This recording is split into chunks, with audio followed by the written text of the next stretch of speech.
2019. I was a junior in high school, only 17 years old, and was just trying to get through. I was a diligent student. I slacked off and stayed up late watching my favorite shows, but I never really took school seriously. I quit track due to anxiety and laziness. I always watched the news, and I was arrogant and annoying, and I was just kind of an idiot when it came to politics. Then the first case of coronavirus entered the United States. It started in China with one case, isolated, they said. Then the president said it again. It was isolated and wasn't a problem. Then 1 to 10 to 50 to 100 to 1,000. I often joked in class that we should shut down the nation early. To be honest, I just wanted no school for maybe a week or two, especially in March with an early spring break. At least that's what I'd like to call it. My English teacher often laughed at my jokes. She didn't want school to shut down. We had way too much to do before summer. Unfortunately, what turned out to be satire became a joke about how it would become one of the biggest hypotheticals in modern history. What if the government shut down 2 weeks early? What if we took it seriously? Haven't we seen this all before, though? Lockdowns, masks, a large pandemic? Well, you would happen to be right. In the influenza pandemic of 1918 through 1920, America saw one of the worst events in its history, greater than that of the Korean, Vietnam, and World War II casualties all combined. The first reports started in March 1918 during the German Spring Offensive of World War I. As the war ended, the virus spread, even though most of the country had already been shut down by late 1918. A lot of people speculated that the virus had actually originated in Spain, hence the Spanish flu as it would later be called. However, it would actually originate in Kansas, the United States. As soldiers and celebrations arose, the virus quickly spread, even to President Woodrow Wilson himself, who was infected while he attended peace talks in Paris. As a result of the rampant spread of the flu, an estimated 600,000 Americans died because of influenza. Even masks were worn to try and prevent the disease, and nurses and doctors were also pushed to the brink. However, the same tragedy would happen again almost 100 years later. COVID-19 is a disease caused by SARS-CoV-2 virus. COVID-19 most often causes respiratory symptoms that can feel much like a cold, the flu, or even pneumonia. COVID-19 may attack more than your lungs and respiratory system. Other parts of your body also lay at risk and might be affected by the disease. Most people with COVID-19 have mild symptoms, but some people become severely ill. The most widespread coronavirus to date was discovered in Wuhan, China in November 2019, and the disease it causes is named coronavirus disease. The disease was a class of epidemics with human-to-human transmission caused by acute respiratory syndrome in the coronavirus 2 strand. Now that you know what COVID-19 actually does, I'm going to walk you through where it actually came from.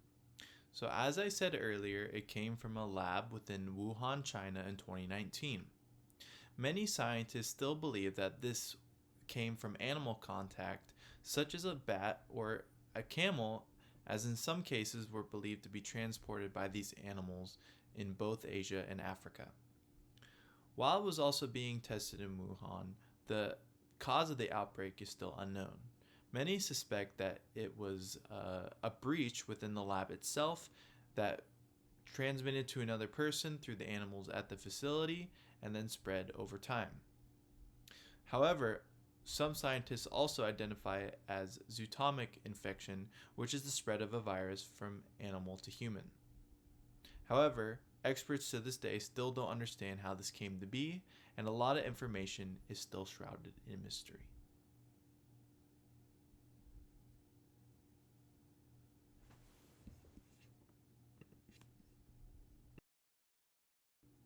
Moving on, I'm going to be talking about Trump's handling of the pandemic at the start and throughout the end of his presidency, as well as warp speed. So, first, in 2020, he had established a coronavirus task force to manage the administration's response efforts and launch Operation Warp Speed, which successfully saw two safe and effective coronavirus vaccines in distribution by the end of 2020. However, this process was extremely slow at the start. Lockdown was also initiated in March 15, 2020, while many states had not given the order by this point and had only done it 3 to 4 days after the initial stated lockdown. In April 10th, nearly a month later in 2020, with over 18,000 confirmed deaths and more than 500,000 confirmed cases in under 4 months, the U.S. is the country with the most reported COVID-19 cases and deaths, surpassing Italy and Spain as a global hotspot for the virus. Moderna and the Pfizer vaccines that would later be developed as per the Warp Speed initiative were finally approved by the CDC in late 2020 and were then being mass produced. During this time as well, stimulus checks were also sent out by December 31st, 2020 at unprecedented speeds, even though there was significant roadblocks within the passing of this legislation. Although the national debt had soared at an increase of $5 billion per year compared to the only $1 billion per year from 2019 to 2020, families were still getting the needed checks that were crucial in helping their families not lose their homes, and help with rent, which did not freeze for many Americans. The economic crisis had always developed, and massive employment spiked as a result throughout the rest of his term as well as the Biden administration's. Unfortunately, massive panic and misinformation and distrust for the CDC had emerged due to Trump's overall rhetoric and disagreements with Anthony Fauci. Constant media coverage as well gave Americans a massive sense of pessimism as death and infections had become worse in any nation, or more than any nation on the planet, including that of China. However, it is debatable that China's numbers were actually correct. Next, I'm going to be talking about one of the key factors into how this pandemic played out and the main person that had been running it toward the beginning and the end of the entire pandemic. Dr. Anthony Fauci was head of the CDC, and he had been there for many years, including during the AIDS pandemic during the 1980s, even though he wasn't the actual head of the CDC. Overall, he pushed for vaccines and helped enforce and educate the American public, but his conflicts with Trump made many Americans untrustworthy, and a political divide was evident among many. Although blue and red states ultimately had succumbed to the mask and vaccine mandates, it raised massive constitutional concerns as to how long this lockdown would actually last, as well as confusion as to where the virus had originated from and how to confront it. He would later admit that he underestimated the healthcare delivery systems, and many states had taken years for the statewide access to vaccines to even after Warp Speed had ended and communication was even strained during this time. While red and blue states differed in overall vaccinations and deaths and infections, he admitted that this was a miscalculation and how the government could have responded better to these worries and the vaccine rollout that was slowed until Biden's presidency. When Biden was elected in the tumultuous 2020 presidential election, U.S. reports had nearly stated that 1 million new COVID-19 infections, the highest daily total of any country in the world, when he took office. The number of hospitalized COVID-19 patients had also risen nearly 50% in just 1 week. The administration stood up the largest free vaccination campaign in U.S. history, mobilizing 90,000 vaccination locations, standing up mass vaccination sites with the ability to administer more than a combined 125,000 shots a day, deploying over 9,000 federal personnel to support vaccinations nationwide, including over 5,000 active duty troops. By the time he took office, more than 300,000 had already died due to COVID. However, death toll figures under both the Trump and Biden administrations aren't directly comparable because Biden had been in office for a longer period of time since the virus emerged compared to Trump. Once we account, however, for the duration of each administration, the weekly COVID-19 mortality rate was lower on average during the period during Biden's presidency. However, the virus did not take its full widespread effect even during the lockdown until a year later, when it just completely exploded and went from person to person, even though a large part of the country had already been shut down. Even though death had increased under Biden, this was when the Johnson & Johnson and other vaccines had been pushed out to every part of the country, even though the progress was just as slow as the Trump administration's, and even after states had met their vaccination quota to reopen, many states decided to stay on lockdown, with Biden approving of these conditions with no actual end in sight. President Biden also set out on an ambitious goal to get 100 million vaccines in people's arms in 100 days. The administration had reached this goal in half the time and then achieved the 200 million vaccines within 100 days.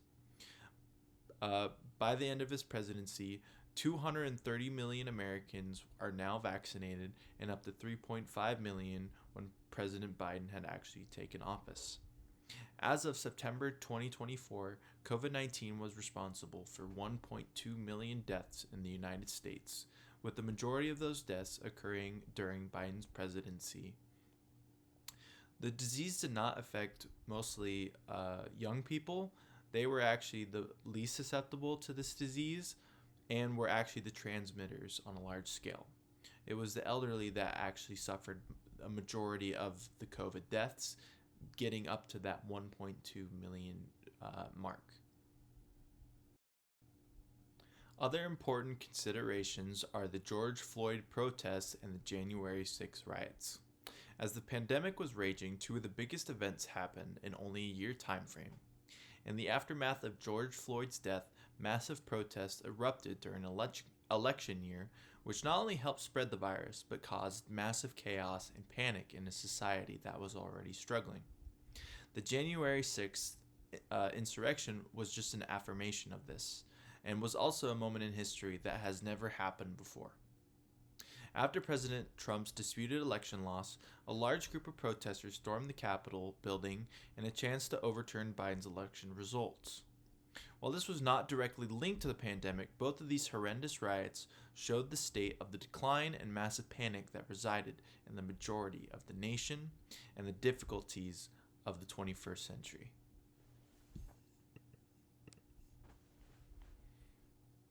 Education during lockdown and its impact as well. The mental health in student and adolescents had plummeted significantly as students were forced to spend their days inside. Not only did social capital among adolescents suffer dramatically, so did the quality and efficiency of teaching and education as students tried to adjust to this new style of learning within less than a month of when the pandemic had actually started. And I remember this very well.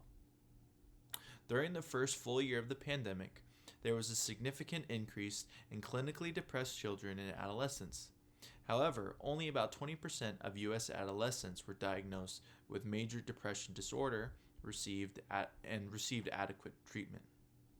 According to a Harvard University study, students in both math and science within fourth grade level had decreased substantially compared to 2019 levels nationwide.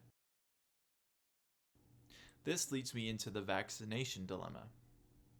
These dilemmas included the false death and illness rates, claims that vaccine caused infertility, and conspiracy theories that the vaccine contained magnetic 5G tracking microchips or altered one's DNA. Such false information caused many people to hesitate or refuse to be vaccinated. President Trump's bleach comments had also received massive criticism among most media outlets. However, he claims to have said that he was being sarcastic. However, this only elevated the fire of the misinformation that was going on at the time. Biden's distrust in Trump as well also worsened the situation, as many Republican states and Trump voters had refused to get vaccinated. Vaccine mandates in order to grocery shop for essentials was also being pushed by certain states, although it never went into national effect. However, a large majority of citizens had to be vaccinated in order to work special jobs such as in the medical field, the military, and other specific jobs. Regarding the ethical and moral dilemmas, saying to the public and Western world that everything was fine and good was not the greatest decision in trying to keep America under control and not start a widespread panic that we saw at the beginning of 2020. Vaccine mandates for soldiers and citizens on such short notice could have potential disastrous consequences, as there is no long-term data to show that there aren't any long-term side effects. However, side effects have not been proven as of now.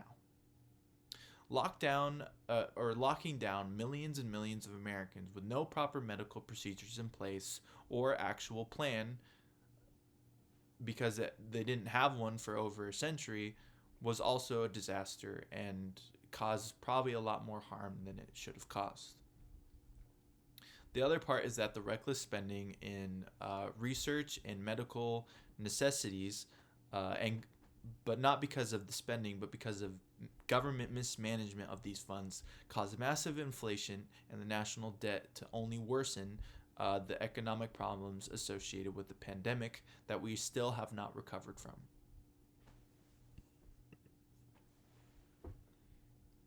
In conclusion, the overall pandemic changed the nation in so many damaging ways. Political division has been at an unprecedented high regarding the riots and January 6th, as well as the political divide and mistrust between parties. The trust within government has also been strained, and those who swore to have to protect us during these times of need damaged their reputation substantially. And massive panic showed how the American resolve is unfortunately deterred, and showed how easy it was for our nation to attack one another in our time of need. Blaming and the lack of accountability for both China and the medical professionals for the slow rollout of the medical needs that people needed, and the presidential figures, has left this incident without the answers necessary to explain the deaths of over 1 million Americans. Thank you for watching my presentation. I hope you all enjoyed, and good luck with the final. I'll see you next.